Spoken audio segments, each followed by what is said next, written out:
My dear long-lost American pen pal. I didn't know that in America, you don't really own your home, even after you pay for it.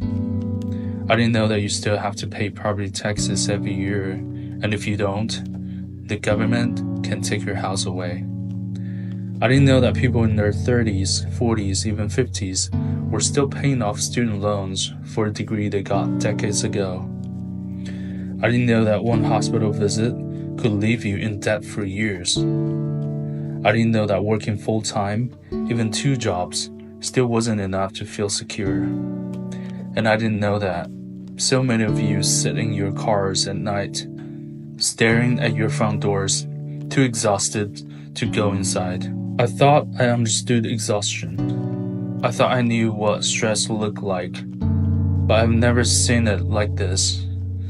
Over the past few weeks, I've been reading your comments, I've been watching your videos, I've been listening to your stories, and I've realized that the America I thought I knew, the one I grew up imagining, was nothing like the America you lived in. I thought every American owned a big house, school education was free and top tier, and every student had a first shot at success. Hospitals were world-class and healthcare was free. Jobs paid well, and as long as you worked hard, you could have a comfortable life. Most Americans were wealthy, happy, and free. That's what we were told. That's what you were told, too. But then I started seeing your world through your eyes.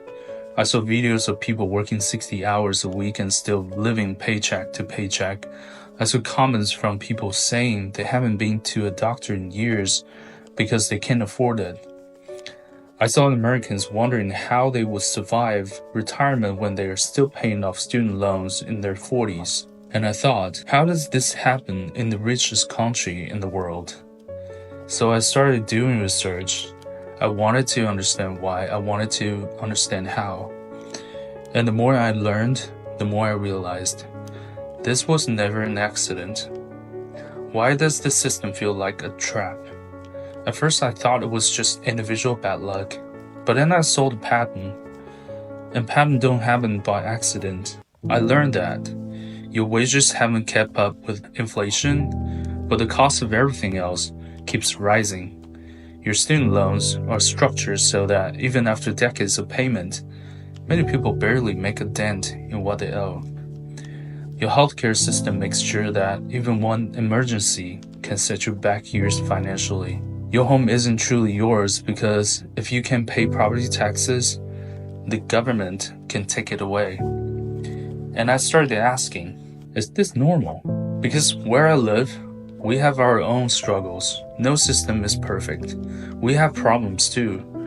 But what we don't have is this. We don't have people delaying medical care because they're afraid of the bill. We don't have young adults drowning in the student debt well into their 40s and 50s. We don't have homeowners who can lose their house even after they paid it off. And I started wondering, how did life become this way for you? At the same time, I started noticing something else. I started seeing the videos you were sharing, the videos of China. I started seeing my own country through your eyes. I saw you reacting to the modern high-speed trains, clean streets, and affordable public transport. I saw your surprise at how cheap medical treatments could be. I saw your disbelief that most people don't carry student debt their entire lives. And I started reading your comments. I thought China was poor. I thought Chinese people had no freedom. I thought you all wanted to escape. But then you started asking, wait, why do they have this and we don't? Why was I never told about this? What else have they lied to me about? I didn't have to say anything. You started saying it yourselves. And I realized you were never supposed to know. You were never supposed to see how life could be different. Because if you never knew another way existed, you never questioned the way you were living. The system wasn't built for you. It was built on you. For a long time I wondered, how did this happen? How did a country so rich, so powerful, leave so many of its people struggling just to survive? And then I started to see the threads the ones carefully woven together decade after decade to create something that was never meant to be escaped. Because here's the truth, the system was never broken. It works exactly as it was designed to. Your debt keeps you working. Your paycheck keeps you obedient. Your fear keeps you quiet. This isn't about individual failing to work hard. It's about a system designed to make sure that no matter how hard you work, you never truly break free. You are never the problem. The system was. I won't pretend I have all the answers. I won't pretend it's easy. But I do know this. The first step is seeing the threats, because once you see the design of the trap, it becomes harder to stay inside it. The second step is questioning everything they told you. Who benefits from you believing that debt is normal? Who profits from you thinking that hard work alone will save you? The third step, stop waiting for permission. They told you to work, earn, consume, repeat. But what if you built something that didn't rely on that cycle? What if you stopped playing their game? Most people will never escape, not because they can't, but because they won't. Because questioning the system means letting go of the comfort of believing it will eventually take care of you. But the truth, the system was never built to take care of you. It was built to take from you. And the moment you stop believing the lie, you start to become dangerous. Not just to them, but to the entire structure designed to keep you small. You don't have to work yourself to exhaustion. You don't have to accept debt as a life sentence.